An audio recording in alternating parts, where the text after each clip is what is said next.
The National Desk, America's News, now.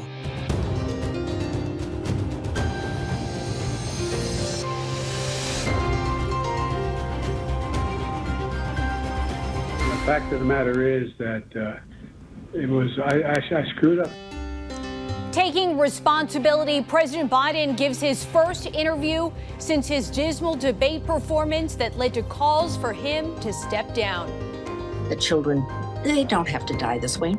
Preventing tragedies as temperatures rise across the country, so does the risk of hot car deaths. The steps safety groups are taking to save kids' lives. Then, book ban boom. The controversial movement growing nationwide, but one state is among the most restrictive. From the nation's capital, this is the National Desk, America's News Now. I'm Dee Gatton, and we are glad you are here with us. On this Weekend Edition, we take a look at the big headlines of the week, and we look ahead at what to expect, starting with the 4 big stories we've been following this week. The Supreme Court delivers a landmark ruling on presidential immunity. Which of Trump's cases could be impacted? And celebrating independence, the number of Americans who say they feel patriotic right now. High cost of housing, mortgage rates, and home prices reach a record high again. The last time it was this costly to buy a home. Battle at the border, the leader of notorious criminal gang captured, plus new numbers showing a change in border crossings in June. But first, Biden's re-election bid continues to face an uncertain future following his poor debate performance last week. As the National Desk, Matt Gelka tells us, the president is just beginning his offensive to try and save his campaign. We love you, and I really mean it from the bottom of my heart. Thank you. Thank you. The president vowing to stay in the race and will try to flip the script on what's been a disastrous week for his campaign. I'm not going anywhere. He hit the trail in Madison, Wisconsin Friday. There's been a lot of speculation. What's Joe going to do? Is he going to stay in the race? Is he going to drop out? What's he going to do? Well, here's my answer. I am running and going to win again.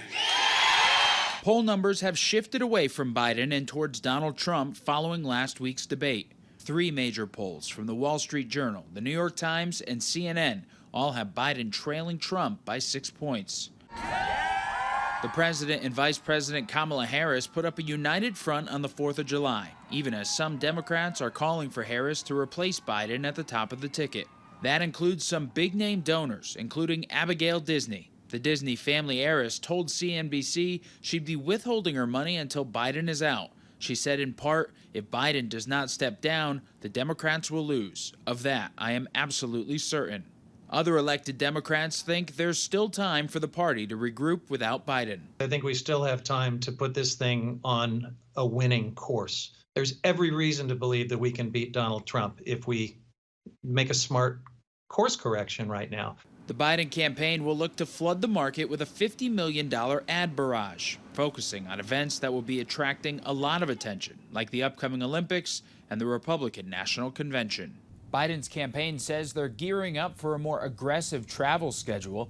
This after the New York Times reported that Biden told Democratic governors this past week he needs more sleep and he has to limit events past 8 o'clock. In response, the White House press secretary told reporters on Friday that Biden works around the clock. Reporting in Washington, I'm Matt Gelka. As we celebrate America's independence this weekend, some of you may not be feeling too patriotic. A new Fox News poll shows 52% of participants said they are not proud of the country, with only 45% saying yes. American Studies professor Elizabeth Anker says much of how people feel has to do with our politics. For instance, in the Democratic Party, do you feel that the government is in the service of helping citizens? What we see in people in the Republican Party, patriotism might be, is the U.S. the strongest country in the world? Anker says a generational shift is also driving down pride, with younger people increasingly disapproving of American policies. Inflation is cooling. However, it's not the time for interest rate cuts. That's what officials at the Federal Reserve said during their June 11 through 12 minutes released this week. However, if the economy, jobs market, and inflation continue to slow, it could lead to cuts in the benchmark rate in the coming months. Officials also pointed to cases of stores lowering prices and offering discounts, suggesting resistance to higher prices. This week, the average rate on a 30-year mortgage increased for the first time since May. According to Freddie Mac, borrowing costs rose from 6.86% to 6.95%. So far this year, they've hovered around 7%. When rates rise, they can add hundreds of dollars per month to payments for borrowers. The cost of owning a home is now the highest it's been since 2007. This spring, the national median home price hit a record high, coming in at $360,000. That would cost the average workers 35.1% of their wages to buy, which is a significantly higher than experts recommend. Increased home prices have outpaced recent wage growth, making the hurdle of buying a home even higher. Happening now, a 7th child has died after being left in a hot car. That's according to Kids and Car Safety. On Wednesday, a 4-year-old died in Houston after being unknowingly left in a truck. As extreme heat continues to blanket much of the U.S., the National Desk Jeff Harris explains what experts say needs to be done to prevent another tragedy. For anyone driving a vehicle, experts say leave something in the back seat. That way you won't forget a child is back there. But for anyone not in that vehicle, many states have what's called Good Samaritan laws, which protect you from liability if you see a child in trouble. Jeanette Fennell is the founder of Kids and Car Safety, a nonprofit dedicated to saving children's lives. And we work to keep kids safe in and around motor vehicles. The organization focuses on many different safety aspects, including leaving kids in hot cars. Nobody wants a little one to die in a hot car. Right now, they are actively working to pass legislation to boost safety technology and spread information. The true remedy is technology, education, and public awareness. Part of that information is about Good Samaritan laws, something Teresa Chang, a civil rights attorney and emergency physician, tells us 25 states currently have in place. To protect citizens and people from liability if they have to break into a car to rescue a person in distress. Now, Cheng says a common myth she hears is that cars only get hot during extreme heat. Even when the outside is only 61 degrees Fahrenheit, the temperature inside a closed car can reach more than 105 degrees. So if your state doesn't have a Good Samaritan law in place, she recommends speaking up. Really consider reaching out to your local representatives and push for a Good Samaritan law to be enacted. As we mentioned, right now, 25 states have Good Samaritan laws in place specific to hot car rescue. 9 states have proposed laws, and 16 states have no laws in place. I'm Jeff Harris reporting from Washington. An alleged co-founder of the transnational criminal organization known as Tren de Aragua has now been captured. Larry Nunez, also known as Larry Changa, is wanted in Venezuela and Chile for various crimes, including terrorism, criminal conspiracy, kidnapping, and money laundering. Authorities say he will now be handed over to Colombia's Attorney General's office. Illegal crossings along the U.S.-Mexico border fell to a 3-year low in June. Border Patrol says it's processed 84,000 migrants who crossed without authorization. It's the 4th consecutive monthly drop and the lowest monthly level since President Biden took office. The reduction comes weeks after the president cracked down on asylum claims, allowing officials to deport larger numbers of migrants more quickly. South Carolina's new book ban regulation is pegged as one of the nation's most restrictive. The Fact Check team's Janae Bowens is here. Tell us, first of all, Janae, what does this policy say? Yeah, Dee Dee, so I've been looking through this new regulation, and I have it right there. It requires books containing any descriptions or visual depictions of sexual conduct to be removed from South Carolina's public schools. Now, our Columbia station reports some parents say guidelines need to be implemented to make a uniform policy. Others say the regulation is vague and could open the door to banning several books that are age appropriate and necessary for children. The regulation will be in effect when students return in the fall. What does the regulation say if a parent has a concern about a book? Yeah, so it does hit on that, and I have that section pulled up for you. Starting August 1st, parents can file a complaint with their district school board about a book or any material they feel should be removed from the curriculum. The district board will hold a public meeting to consider the complaint, hear from the public, and take a vote. Now, if the parent disagrees with the district board, they can file an appeal to the state board, and the state board would review and make a decision. And this is a topic of discussion in South Carolina and beyond. Yeah. So Janae will be back in just a few minutes to take a closer look at book bans nationwide. Up next here on the National Desk, the Supreme Court's landmark ruling on presidential immunity. An expert explains which of Trump's cases could be impacted. Plus, Teddy Roosevelt is one of the most important people in America's history. The untold story of the former president and the women who helped build his legacy.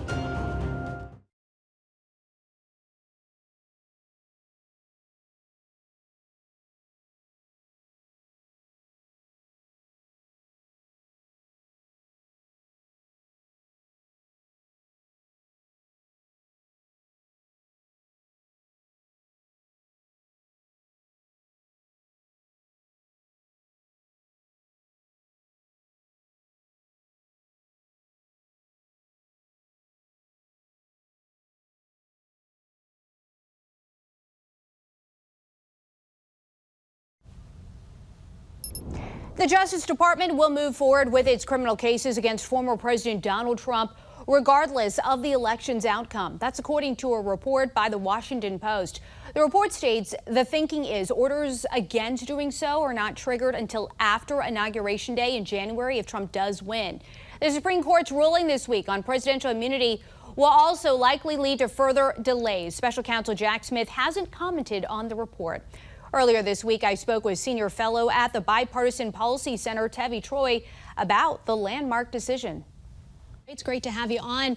What does this mean for the scope of presidential power? Yeah, thanks for having me on, DG. It's a very interesting ruling. But I would say I don't think it really shifts presidential power per se. Presidential power has been increasing over the course of the 20th century as all four presidents we've had this century, Bush, Obama, Trump, Biden, they've all increased the scope of the presidency with their actions, with their executive orders, with their creation of new departments, with their ignoring sometimes of constitutional limits. But I don't think this actually changes presidential power. It does limit presidential immunity.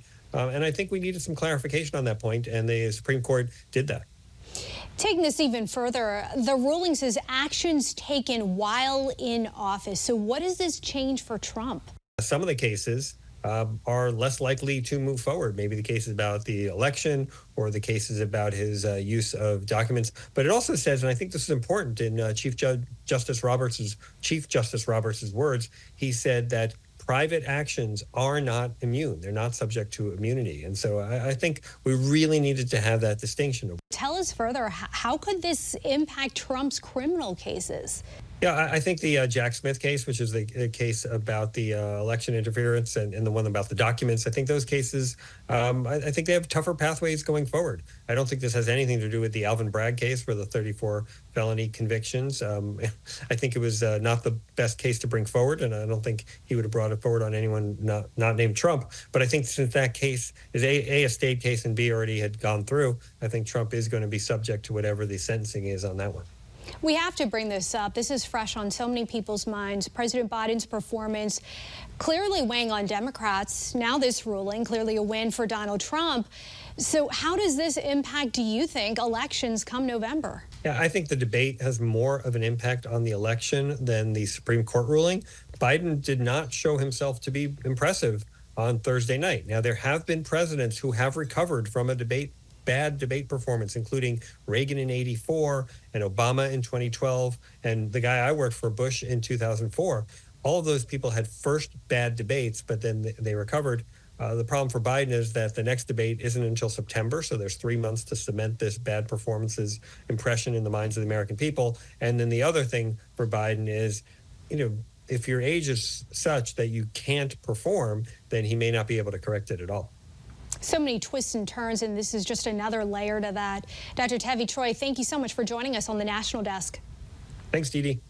It appears most Americans have negative views of the Supreme Court. In a new AP poll, only 16% of U.S. adults said they have a great deal of confidence in the high court. 40% surveyed said they had hardly any confidence at all. When it comes to the court's handling of presidential power and immunity, 66% had little or no confidence in the court. Meantime, 70% believe the justices are more likely to shape the law to fit their own ideologies. The 4th of July is a time to reflect on our nation's history and independence. In his new book, author Edward O'Keefe shows us the importance of learning the stories of people whose names we don't know, but who played a critical role in shaping our republic. The National Desk's Atra El-Nashar has more. Carved into Mount Rushmore, Theodore Roosevelt's legacy is literally set in stone. But in his new book, The Loves of Theodore Roosevelt, The Women Who Created a President, author Edward O'Keefe shatters the myth of a self-made man. From the beginning, the survival of Theodore Roosevelt was very much in doubt. It was Roosevelt's mother, Martha Bullock Roosevelt, or Mitty, who tended to the brutal asthma attacks he suffered as a child.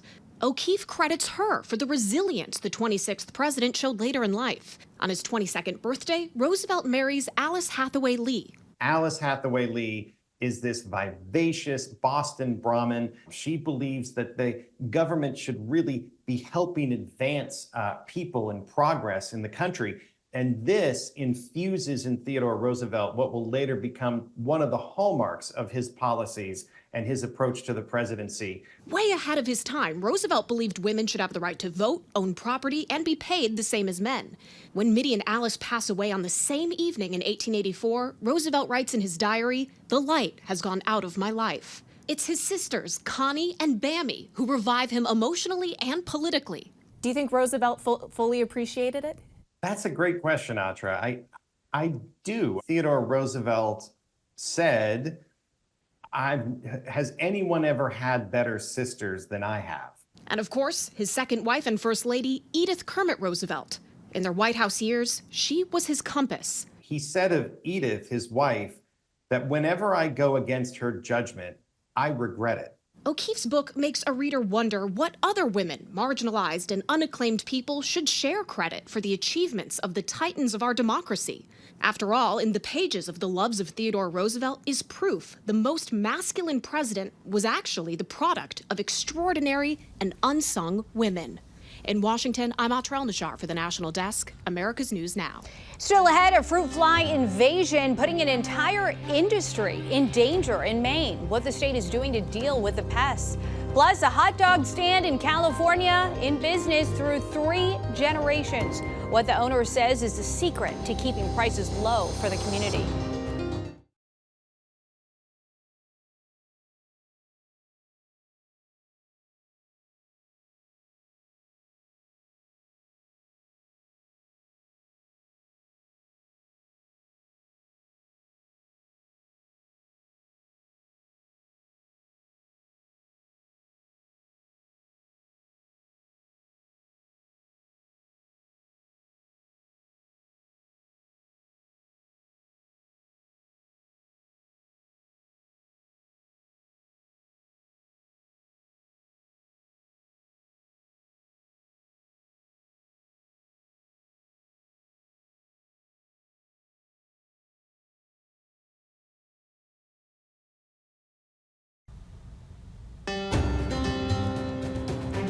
The National Desk team of reporters is bringing you the headlines from coast to coast. We're taking the pulse of America.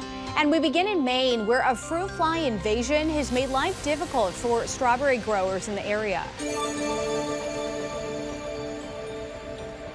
Maxwell's Farm and Jordan's Farm both posted notices Friday to let their customers know about the fruit fly issue, forcing them to close their fields for strawberry picking. This particular spotted-winged fruit fly first came into Maine in 2011, but farms typically don't see them in large numbers until late August or early September. strawberries usually escape. We don't see it in high numbers until we're pretty much done with strawberries. It's the people who are growing fall raspberries and late ripening blueberries that usually have the big issue with this one. Humane horticulture professor David Handley is a vegetable and small fruit specialist. He believes the relatively mild winter combined with an unusually hot June led to the early rise of fruit flies in the greater Portland area. But he says fruit flies are spotty in other parts of Maine, where he says there are still plenty of good strawberries to be picked. You may spot a herd of elephants while passing through Rhode Island. The Coexistence Collective has crafted 100 life-sized elephant replicas out of an invasive weed typically found in India. The goal of the exhibit is to promote wildlife and humans living together in harmony. Living with wildlife and finding ingenuity and finding ways to share our space in a world that's becoming more and more crowded is the message of the day. The exhibit will be touring the states this year with stops planned nationwide. With the price of everything seemingly rising, one hot dog stand in California has been serving food at a bargain for over 72 years. Matthew Taylor, the third-generation owner of Taylor Brothers Hot Dog Stand, says a simple menu is the key to keeping prices low. So I didn't have to raise my price because everybody else did. I was able to maintain the prices that I did, and it's paid off, and people see that. While Taylor has gradually increased the price of hot dogs, he says his goal remains to keep prices as cheap as possible. Up next, the FDA approves a breakthrough drug to treat Alzheimer's, the part of the brain it targets to help slow a decline in memory and thinking abilities.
There is now a new treatment to slow the progression of early stages of Alzheimer's disease. This week, the FDA approved Eli Lilly's medication donanemab. It will be sold under the name Kisunla and will cost $695 a vial before insurance. That would be roughly $32,000 for 1 year of treatment. The drug works by targeting amyloid in the brain, considered a hallmark of Alzheimer's disease.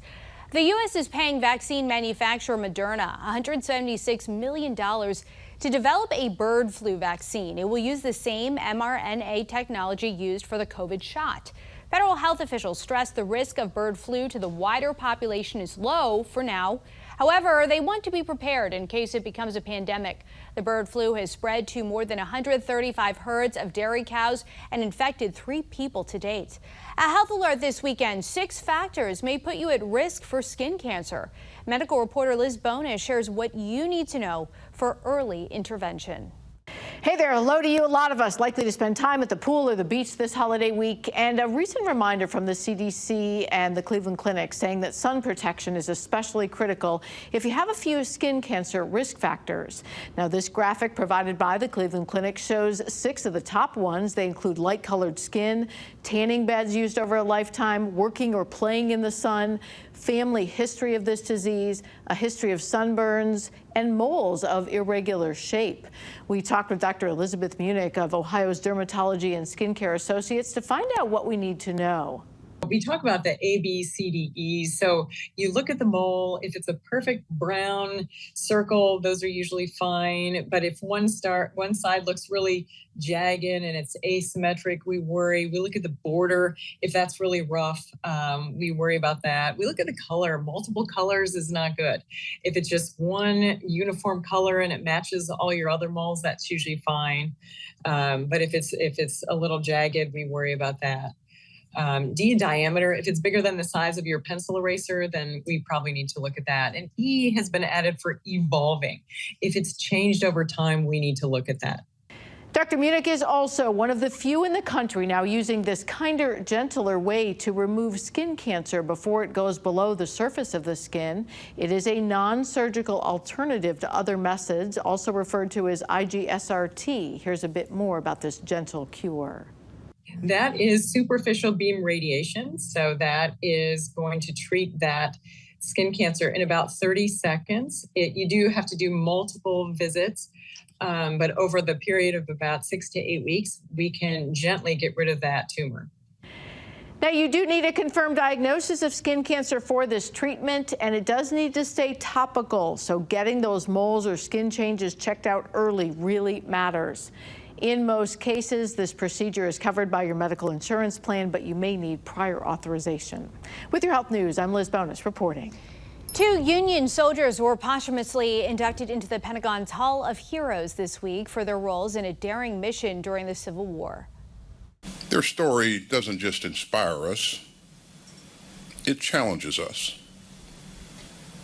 So we are not just here to honor their sacrifice, we are here to live up to their example. The ceremony honored Privates Philip Shadrack and George Wilson. The 2 hijacked a train in Confederate territory and drove it north, destroying tracks and communication lines along the way. The 2 were eventually caught, convicted, and executed. Descendants of Shadrack and Wilson attended the ceremony. The pair was also posthumously given Medals of Honor by President Biden. Ahead in our next half hour, new information on a data breach at Ticketmaster, which customers were impacted and what the company is doing to help. You're watching the National Desk, America's News Now. You can catch us live weekdays from 6 a.m. to 11 a.m. and 10 p.m. to midnight Eastern Time, and anytime online at thenationaldesk.com. We'll be right back.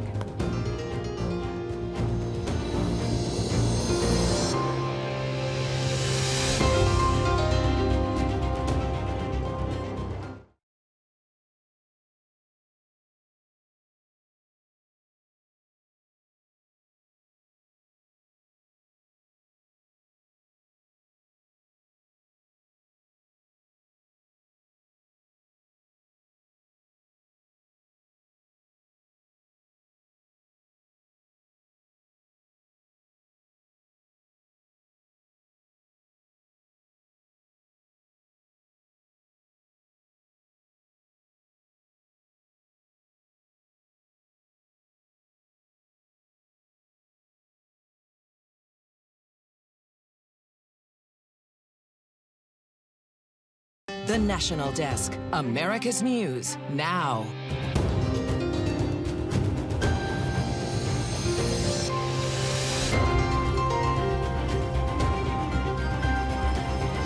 Temu warning the state attorney general claiming the Chinese-based shop isn't your average online retailer. Why he calls it a theft business. Abortion on the ballot. The state's attempting to vote on the procedure in November, plus division among Republicans on the party's official view on the issue. And later, the alarming link between popular weight loss drugs and an increased risk for a rare medical condition.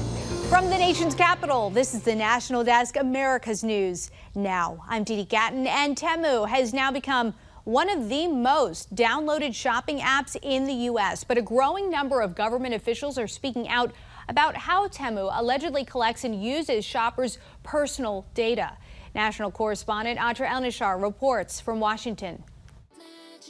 Just about every fashion and household item you can think of, you can find on Temu. And for prices so low, you might not believe if you didn't see for yourself. Like this 5-pack of microfiber dish towels for 39 cents. You may be thinking, how can they sell that so low? Because it's not their business.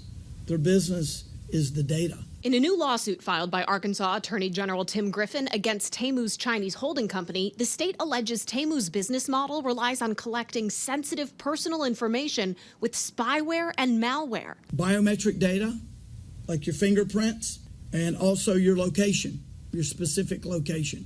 Allegedly violating state trade and privacy laws. A Temu spokesperson tells us the allegations in the lawsuit are based on misinformation circulated online, primarily from a short seller, and are totally unfounded. We categorically deny the allegations and will vigorously defend ourselves.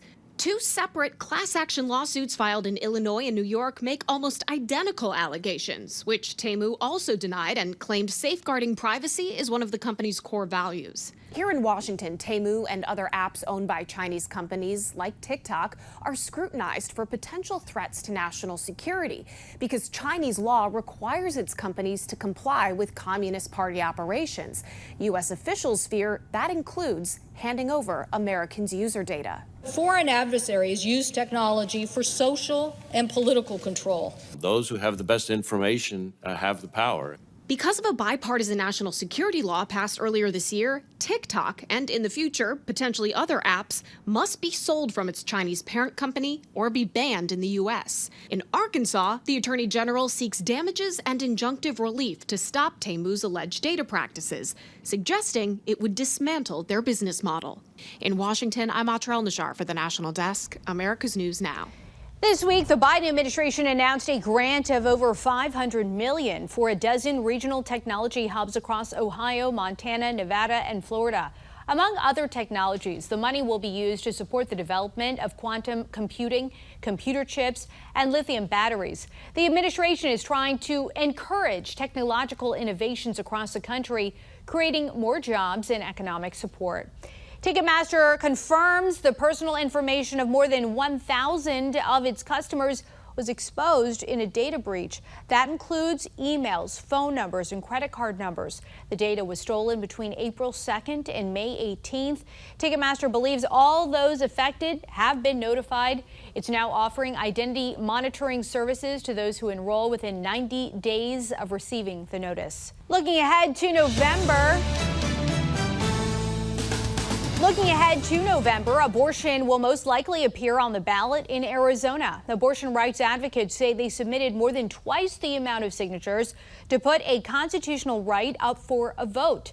Right now, the state has a 15-week abortion ban in place. Election officials say the signatures must be verified by August 22nd. Meantime, in Nebraska, organizers also say they have enough signatures to get two separate abortion measures on the state's ballot. One would enshrine abortion rights into the state constitution. The other would codify Nebraska's 12-week abortion ban. If that measure comes up for a vote, it would make Nebraska the only state with abortion restrictions on its ballot. Some conservatives are worried former President Trump may weaken the GOP's official position on abortion. Some of the country's biggest anti-abortion leaders sent him a letter last month urging him not to. This comes as Politico reports two hardline pro-life delegates to next week's Republican platform committee were stripped of their positions. Trump has said he wouldn't sign a national abortion ban if elected. Some people don't believe in that, but I believe in the exceptions for rape, incest, and the life of the mother. I think it's very important. Some people don't. Follow your heart, but you have to get elected also. It is important to note the party's platform has not been updated in 8 years. This year's platform committee meeting will be done behind closed doors. In the past, they've been televised. There are new signs. U.S. businesses are looking for more part-time versus full-time workers. From January 2022 to May of this year, demand for full-time workers has remained level, while demand for part-time employees increased nearly 9%. That's according to data from job site Indeed. Industries most likely to advertise part-time work were beauty and wellness, personal care and health, retail and food service. A decade ago, July's biggest sales were at the beginning of the month, around July 4th. Thanks to Amazon Prime Day and countless competitive sales from other retailers, the month of July has become a shopping extravaganza. The National Desk, Angelo Brown, talked to a smart shopping expert, Trey Baj, about ways to help cut through the clutter. There's so much going on this month. Can you kind of give us a rundown of what we should be looking out for? Sure. So quick rundown, like you said, we do have these July 4th sales that we've had forever, but there are many, many other sales popping up this month. We have Target Circle Week starting on the 7th. We have Walmart Deals Week starting on the 8th. And then Amazon Prime Day is obviously on the 16th and 17th, as you probably heard. TikTok is even having a sale. And then the Nordstrom Anniversary Sale happens later in the month. So there is so much going on for shoppers. Why should I shop now? Are these deals, do you think, better? Well, yes and no. So right now, I think July 4th sales are pretty modest, although I did find a couple of deals that I was excited about. Best Buy is having up to 50% off. Major appliances, Wayfair is up to 70% off right now. Mint Mobile is having an amazing sale at $440 off the Google Pixel Pro, plus 6 months of free service when you sign up for 6 months of service. So those deals are significant. The other deals around July 4th are a little soft for me, but I am seeing a lot of exciting discounts coming up for Target, Walmart, and Amazon Prime Day. What do you mean by soft? That was an interesting word you used, a little soft. What does that mean? It's not that exciting to me. The discounts are more in the 10 to 15% off range, and that's not enough for me to make a move unless it's something that I really need. Okay, so let's talk about Amazon, because that's a big deal. We were just talking about Amazon Prime in the newsroom the other day. And how do you go about trying to make sense of where do you start with Amazon Prime? Is it really worth it in the long run? What do you think? Yeah, so I think Amazon Prime Day will be worth it. I am seeing a lot of strong deals. Amazon is very generous around Amazon Prime Day on their proprietary brands. Like, think about Fire TV, Kindle, the Ring doorbell. Those are going to be deeply discounted, as they always are. And then they will have millions of other deals across 35 categories for Amazon Prime Day. So I think it will be a really good time to shop. A couple things, though. You want to stay organized so you don't impulse shop during these exciting sale periods. And then you also want to make sure that you're using a deal site to look for additional savings on Amazon or elsewhere. I like Slick Deals for this because they have the hottest deals online right on their front page. So as a shopper, you can just go to the front page and see what's really happening there. They also have a community of millions of shoppers that are voting up and vetting the deals in real time. So you're going to be really informed by using a tool like that. And this one's for parents who may be wanting to get a jump on back to school shopping. Is this the time frame maybe you should start with these deals that are on the table right now? Yeah, so this is a really important topic because so many kids are going back to school and some kids in the country go back in early August. I wouldn't say that July 4th is good for back to school, but I do think around mid-month we're going to start seeing some exciting deals on Amazon Prime Day that are related to back to school. And then those back to school deals will heat up through July and into August. And that's when I see the deepest discounts will be in August. All right. Thank you so much, a smart shopping expert, Trey Baj. Thank you so much once again for joining us. Thanks so much. Mapping out your shopping strategy, very important. Hundreds of thousands of Americans may be infected with a tick-borne illness that causes a meat allergy, and they could be unaware. Alpha-gal syndrome, or AGS, is caused by the bite of the Lone Star tick, which is identified by a white dot on its back. The saliva of the tick causes a reaction to red meat, pork, lamb, and even gelatin or dairy products. Most of the cases of AGS have been reported across 13 states in the eastern half of the U.S., from Kansas to Delaware. A new study published in JAMA Ophthalmology is making concerning claims about the side effects of drugs like Ozempic and Wegovy. According to the authors, 10 out of 100,000 people who take semaglutide injections may experience a rare form of blindness. The study was limited to a small number of patients at one medical center, so experts say the findings may not apply to a broader population. The movement to ban books is growing across the country. Parents say they want to protect their children from inappropriate content. But on the other side, advocates say this is censorship. I'm back with Janae Bowens from the Fact Check team. Janae, let's start with how many books were banned last school year. Yeah, Dee Dee, so there were over 4,000 book bans last fall alone. I got my hands on a report from PEN America, a free expression group. Now you can see on the graph a huge jump. In the spring of 2023, there were just over 1,841 bans to then more than 4,000. A good visual there of the increase, Janae. Where are the bans happening? Well, Florida is #1 with more than 3,100 bans. Wisconsin had 481. Iowa, Texas, Kentucky, and Virginia also saw a high number of bans. What are the top reasons books are being banned? Well, PEN America claims books about people of color and LGBTQ+ individuals are frequently being targeted. Many books that portray violence and abuse are being removed too. I even saw the Merriam-Webster's Elementary Dictionary has been taken off of some school shelves. Now, the conservative parental rights group Moms for Liberty has been a huge driver of book bans, urging educators to keep content age appropriate. But Dee Dee, the advocates on the other side of the argument say the bans are undermining the education of millions of students. All right, thanks for giving us both sides of that, Janae. And for more on this Fact Check team topic, including links to their sources, scan the QR code on your screen or visit thenationaldesk.com. Still to come, on a mission, how a former baseball player is using a life-changing accident and an MLB star to try and make the sport safer to play.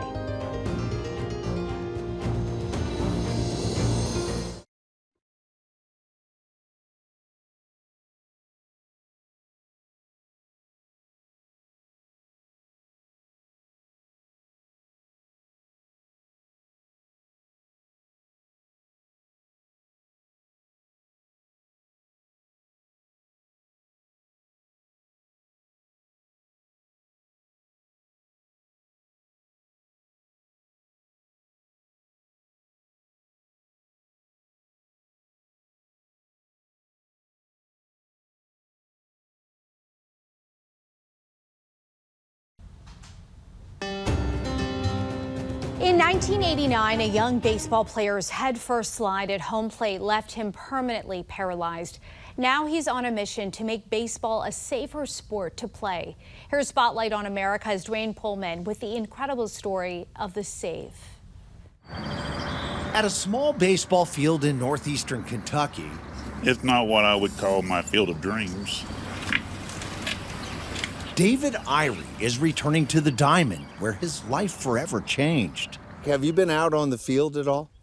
No, this is really the first time I've been back out on this field. In 1989, David was a high school senior and a baseball star. I was looking forward to moving on with my career in baseball. But his hopes of making it to the big leagues ended here at home plate with a slide and collision with the catcher. Head first right here. Don't think I ever made it to the plate. I tried. I remember getting everything going numb. Morris Shearer, who was an assistant coach for the other team back then, saw it happen. Did you know how bad it was immediately? Yeah.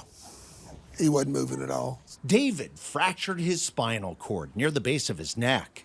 C4, C5. Paralyzed and helpless in the hospital, David held on, telling himself he would recover. You're going to be down for a little bit. It might take a few months, but you're going to hop right back up and go right at it again. A doctor delivered a dose of reality. The doctor looked at me and said, "What's your expectations?" I said, "To walk again." He said, you need to be realistic. He said, "That's never going to happen." Did that hit you hard? Yeah, and that's when you started getting depressed. So depressed, David began thinking about ending it all. You thought about it? Oh, yeah. There's no cure for a spinal cord injury. The game David loved was no longer in reach. Darkness began to consume him until a star appeared at his bedside. I looked up and Al Oliver came in. Al Oliver, the legendary slugger, had just retired from the major leagues and was now a minister making rounds at the hospital. To this day, he can't say for sure why he went into David's room. So you didn't know he was there? I did not know he was there. It was just God leading me to his room. This photo was taken just after Al met David that very day. Al even signed a ball cap for David with the simple saying, "Stay positive." David says Al's visit saved his life. I kept holding on to, Al Oliver came to see me, and Al Oliver said never give up. So they kind of helped me push on. Al continued to visit David and sign photos and lots of baseball cards to encourage him. The push of positivity led to something extraordinary, a purpose, which would bring David back to the game he loved. David started his own nonprofit, the David Irie Foundation, dedicated to funding spinal cord injury research and teaching young boys and girls safer ways to play the game.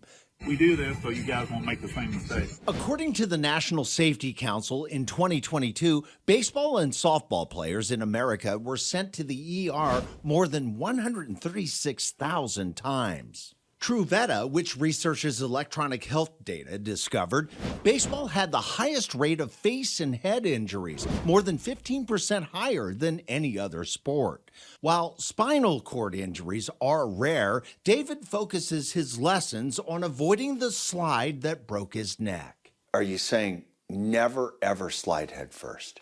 Yes, and especially home plate.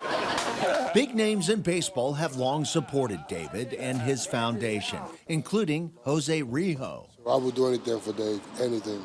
The Cincinnati Reds organization embraces David, too. He's an extraordinary person, and that goes well beyond his physical limitations. On May 25th, David Irie rolled onto the field at Great American Ballpark, honored by the Reds as captain for the day. Good to see you. All right. Good to see you, too. And David was by Al's side when he was honored, too. Let's hear it. Al Oliver. At 77, Al had to use his own wheelchair to get to the mound. But when he got there, he stood up.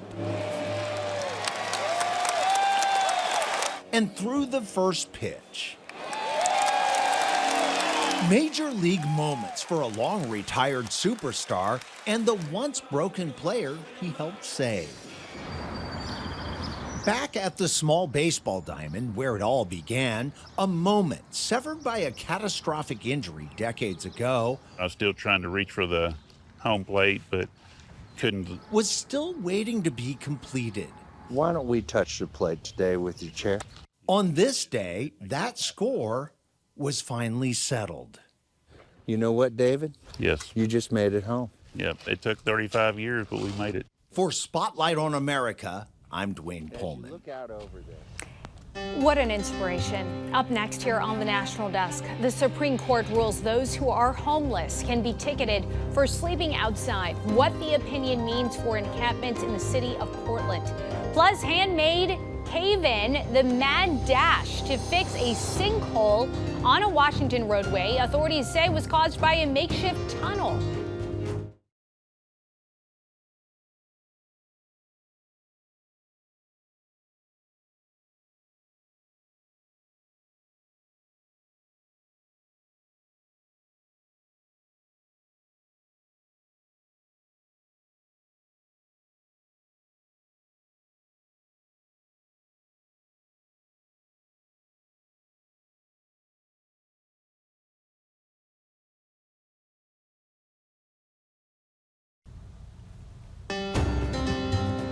This is the National Desk, America's News Now. We have reporters all across the country in your neighborhoods covering issues that matter to you. From the University of Texas officially joining the Southeastern Conference to someone tunneling under a highway in Washington State. We're taking the pulse of America. But we start in Oregon, where a major city is cracking down on homeless camps after a Supreme Court decision. We're up around 80% of your time on Earth that are productive spent paying a landlord or a bankster.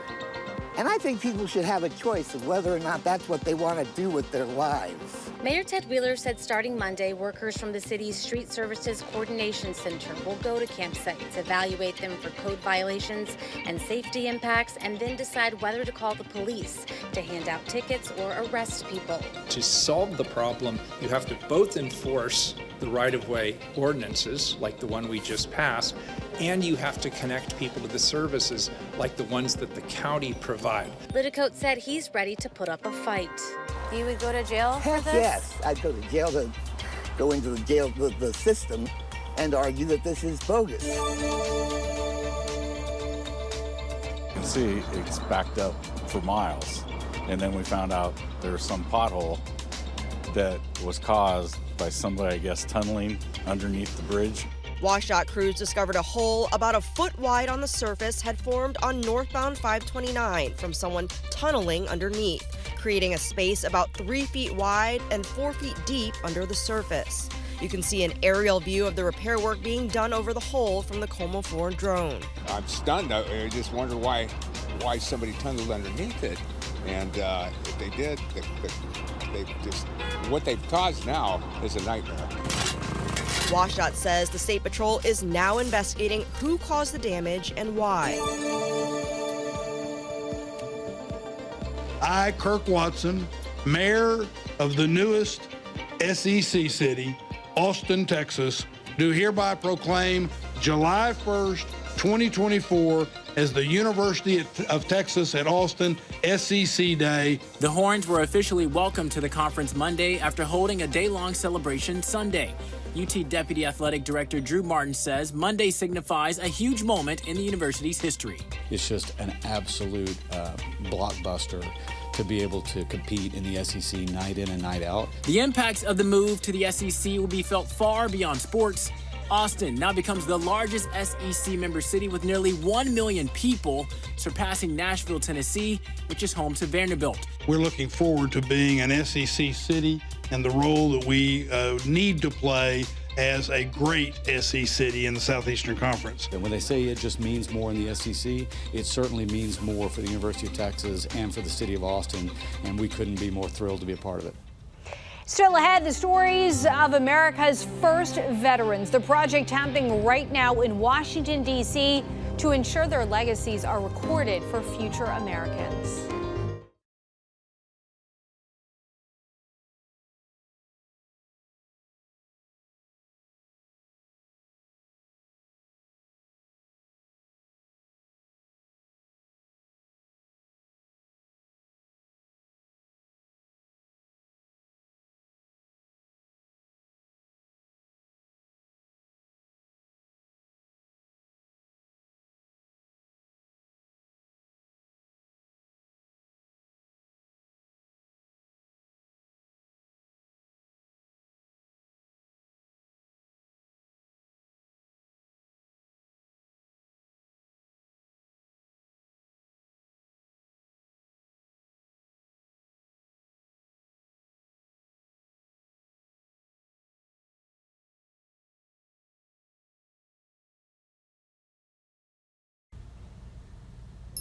This 4th of July, we are hearing some of the stories of America's first veterans. Volunteers have been working with the National Archives in Washington, D.C. to transcribe military pension files from the Revolutionary War. It's a special project leading up to the 250th anniversary of American independence in 2026. Volunteers are going page by page, line by line, through documents of those who fought for America's freedom. The grueling stories of a battle, of their life after the war, of their family, the famous generals they might have seen. That's always fun when they talk about George Washington marching by, or that they marched with George Washington. Volunteers do their work online by looking at digital copies, and it's a tough task, from words being spelled differently to the challenge of reading handwriting. The project is free to take part in. Just head to the National Archives website to learn how to join. That'll be all for us on the weekend edition of the National Desk, America's News Now. Don't forget, you can catch us live from 6 a.m. to 11 a.m. and 10 p.m. to midnight Eastern Time. Check your local listings. You can also watch us online and catch up with the latest headlines on thenationaldesk.com. Thanks for watching the weekend edition of the National Desk. I'm Dee Dee Gatton, and from all of us here, have a great week.